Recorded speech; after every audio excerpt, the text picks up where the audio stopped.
grow the economy. Right thing to do, that's why. Question number 6, Kevin Hague. Order. Thank you, Mr Speaker. My question is for the Minister for ACC and asks, does she have full trust and confidence in John Judge as ACC Board Chair? And if her confidence is less than full, what is she doing about that? The Honourable Judith Collins. Mr Speaker, earlier today I announced that Mr Judge would remain as Board Chair until 30 June 2012. I'd like to thank Mr Judge for the contribution he's made during his time as Board Chair, and in particular turning around ACC's financial performance from massive losses left by the previous Labour government. Point of order. Point of order. Point of order has been called. Yeah, point of order, Mr Speaker. It is a question on notice, and while certainly events have perhaps overtaken some of the purpose of the question, nonetheless, the first part of the question is whether or not the Minister had full trust and confidence in Mr Judge, and she's declined to answer that. I think the amendment makes a valid point. This is a question on notice, and I think an answer more directed to the question on notice would be appropriate. The Honourable Judith Collins. Yes or Speaker, no? Speaking to the first part of the Yes or question, no? having already answered the second part, I had full trust and confidence that Mr Judge would see to ACC's financial situation, which he did. I, however, reserve judgment on the privacy issues until after the Privacy Commissioner and the Auditor General reports are available. A supplementary, Mr Speaker.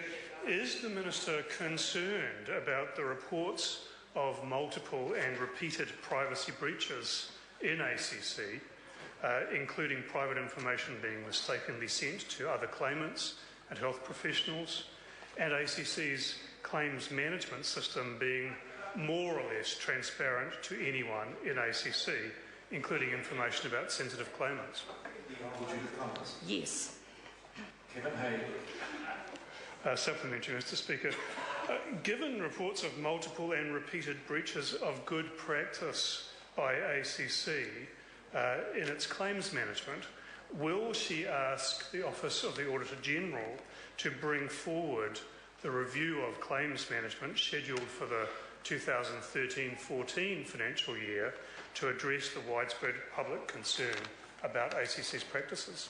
The Honourable Judith Collins. Well, that's an issue that I will discuss and consider. Kevin Hague. Thank you, Mr Speaker. Does she endorse the view expressed by Denise Cosgrove, ACC's General Manager of Claims Management, that the organisation has been too focused on client needs? The Honourable Judith Collins. Oh, Mr Speaker, it's difficult to answer that given that I've never heard Ms Cosgrove make that sort of comment, but I want to make it very clear that I expect that ACC will treat all claimants as though they are claimants who have options as to where they can go for their assistance, even though we know under the ACC system they can't. So I would like to see all claimants treated well, professionally, with the utmost care, but I'm also aware of the fact that there are from time to time situations where claimants may make false claims to ACC that they need to do work on. But generally, I expect an improvement in the culture. Kevin Hague. Thank you, Mr Speaker. Is the Minister aware whether her predecessor in her role, the Honourable Dr Nick Smith, approved the ACC decision to focus on limiting expenditure at the expense of a focus on client needs, or was this purely a decision of the ACC Board? The Honourable Judith Collins. Mr Speaker, I do not have that information to hand. Kevin Hague. Thank you, Mr Speaker. Does she, and did her predecessor in the role, the Honourable Dr Nick Smith, endorse ACC's decision to target people with long-term disabilities for what's termed in the insurance world actuarial release, in lay terms kicking people off earnings-related compensation, or was this purely a decision of the ACC Board? Well, Mr Speaker, it's difficult when you've got such a question like that, which includes so many allegations, to answer it as clearly as I would like. I'm happy, however, to say to the member that actually I expect that ACC will in fact look at how they can bring people back to independence, how they can get them back to work. I don't subscribe to the fact that everybody has to be able to get back into work.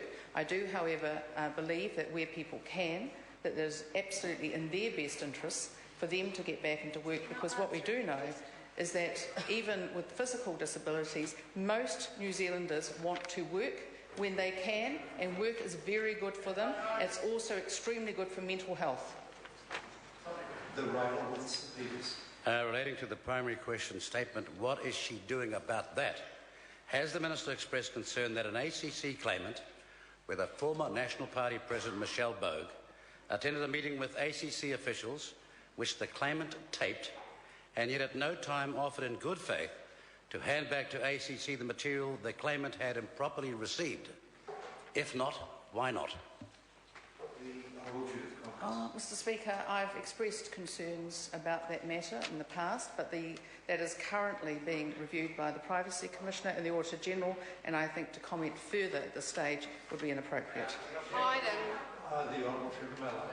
Is it her intention to apologise to Michelle Bogue for giving the impression that Michelle Bogue was involved in the extortion of the ACC? The Honourable Judith. I don't know why I would, given that I haven't made those sorts of statements. Oh, yes, you have. Yes, you have. Everyone heard that. Supplementary. Thank you, Mr. Speaker. Will the Minister instruct Paula Rebstock to return ACC to its original role as provider of compensation and full rehabilitation for injured New Zealanders? And will she require the removal of ACC board members and senior staff who presided over the culture of disentitlement since 2009? Well, Mr. Speaker, perhaps the member isn't aware that Ms Rebstock has only been appointed as acting chair for a matter of weeks rather than months. And I believe it's important to note that there will be further appointments to come, and that would be more appropriate. But I also don't necessarily agree with the assumptions in that member's question.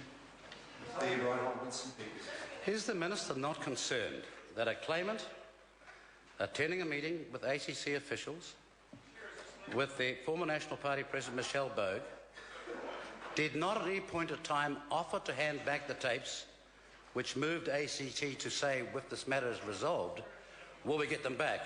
Is she not concerned about what that looks like or seems like in the proper conduct of public affairs? Well, Mr. Speaker, I've answered that question. I have previously expressed my concern about the allegations that were in the report provided to me and released on the 16th of March. However, the matter is now subject to two investigations, one from the Privacy Commissioner and the other from the Auditor General.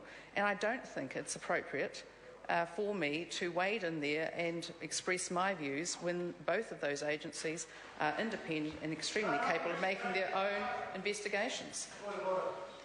Point of order, the right honourable. Why is this Minister invoking a sub judice rule when it doesn't apply here? I'm asking her straight out. Does she think that there is not a cause for the Minister to make it very clear as to her concern that a claimant with an advisor is withholding information properly received, and doesn't that go to the good faith of the claimant in the first place? Order. If one gets down to the nitty-gritty, the Minister's not remotely responsible for the good faith of the claimant. Now, the Minister could decide. I was surprised in some ways the Minister didn't simply say that she's not responsible for the actions of the claimant. And she chose, though, to try and express her concern about the whole situation and what she's trying to do about it, and that's fine. But the member asked a question of which the Minister has no ministerial responsibility at all. Point of order. You have taken the view that the claimant's actions are not the Minister's responsibility. I'm saying that the officials' actions are the responsibility of the Minister, and were they not grievously The Minister did handle that part. She has expressed to the House her lack of complete satisfaction about the way the whole thing's been handled. I don't think under the circumstances, given the question marks, it wasn't unreasonable answer. Question of Sir, I seek leave to table two documents. The first is an ACC internal memorandum from Phil Riley, the long-term claims project lead, dated 16th of February 2009, entitled Strategy for the Future Management of Long-Term Claims. Leave us to table that document. Is there any objection? There is no objection.